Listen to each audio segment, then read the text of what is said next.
Salam dan bahagia Ibu dan Bapak Guru.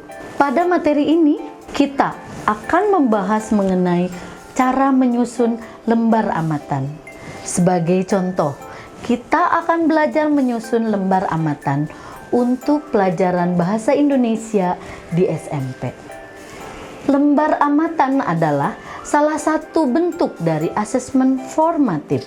Dengan adanya lembar amatan yang terstruktur dan rinci, maka proses asesmen diharapkan dapat terjadi secara objektif dan bermakna bagi murid.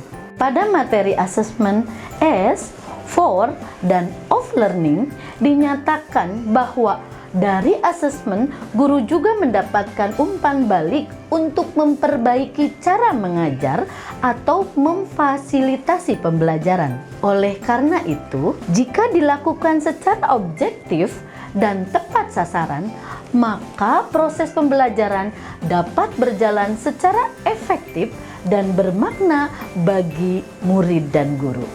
Salah satu bentuk asesmen bermakna yang dapat digunakan untuk perbaikan pembelajaran dan merekam kompetensi atau keterampilan murid adalah lembar amatan. Kompetensi ini diturunkan dari aneka elemen terkait yang dapat Ibu dan Bapak temukan pada capaian pembelajaran.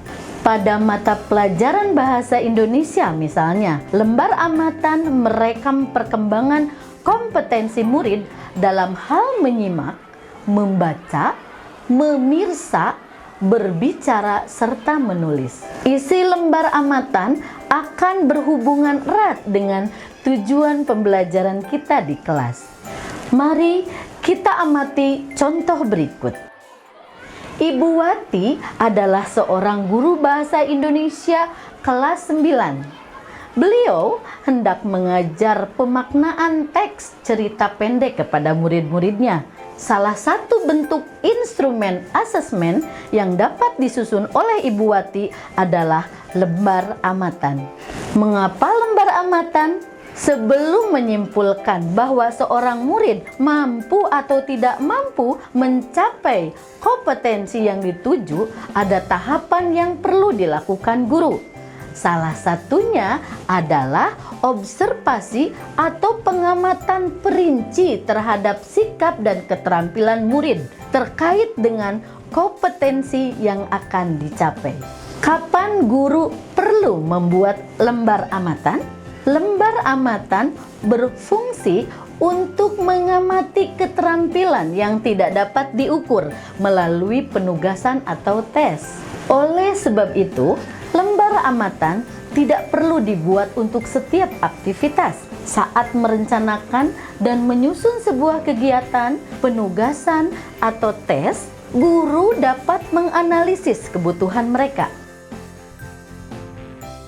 Apakah lembar amatan sama dengan catatan anekdotal? Lembar amatan dan catatan anekdotal sama-sama berasal dari hasil observasi guru terhadap murid. Faktor yang membedakan keduanya adalah objek yang diamati. Lembar amatan berisi aneka indikator yang harus dikuasai murid untuk mencapai tujuan pembelajaran tertentu. Sedangkan catatan anekdotal umumnya fokus pada perilaku dan performa murid yang terlihat pada saat tertentu. Bagaimana membuat lembar amatan? Ibu dan Bapak guru bisa mulai dengan 1. Menentukan indikator turunan dari tujuan pembelajaran.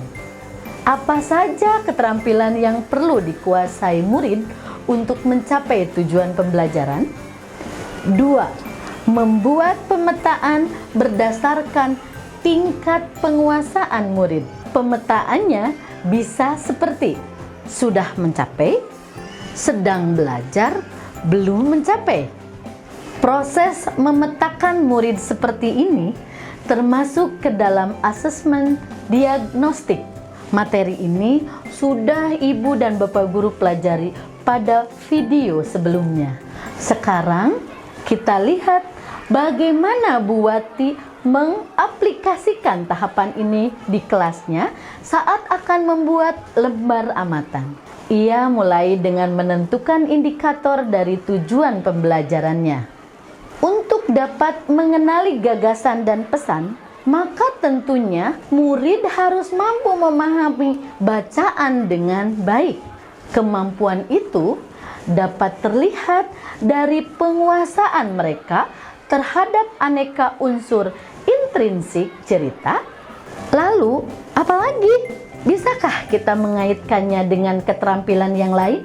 Bagaimana dengan sikap kerja murid? Indikator-indikator tersebut kemudian Buwati susun menjadi sebuah lembar amatan. Apa saja informasi yang dapat dicantumkan pada kolom catatan? Ibu dan Bapak dapat mencantumkan informasi apapun pada kolom ini. Kolom catatan pada dasarnya merupakan penjelasan yang lebih lanjut dan rinci dari pengamatan keterampilan yang telah Ibu dan Bapak lakukan.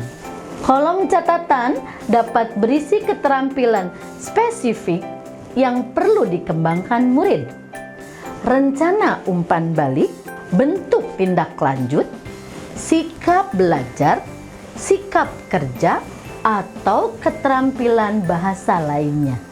Kapan saja kita mengisi lembar amatan? Lembar amatan dapat diisi sebulan sekali atau dalam frekuensi lain yang dipilih guru. Pada saat mengisi laporan perkembangan murid atau rapor, guru dapat merujuk kepada lembar amatan itu. Apa saja keuntungan menggunakan lembar amatan? Lembar amatan menyajikan informasi yang nyata dan terkini mengenai kondisi murid. Pemetaan kemampuan yang sudah dibuat dalam lembar amatan sebelumnya juga dapat Ibu dan Bapak guru gunakan untuk tujuan pembelajaran yang berbeda. Terakhir, lembar amatan dapat membantu Ibu dan Bapak guru menyusun laporan perkembangan murid yang lebih bermakna. Tantangan dalam melakukan kegiatan ini adalah kita harus bersedia meluangkan waktu dan tenaga untuk duduk dan berpikir sejenak. Apa saja kebutuhan dari masing-masing murid kita? Kita juga harus berkomitmen untuk terus konsisten menyusun lembar amatan sebagai salah satu bentuk asesmen yang akan kita gunakan. Mari kita saling bekerja sama untuk dapat mewujudkan sebuah pengalaman belajar yang berharga dan bermakna, tidak hanya bagi murid-murid kita, tetapi juga untuk pengembangan diri kita sendiri. Salam dan bahagia, Ibu dan Bapak guru hebat.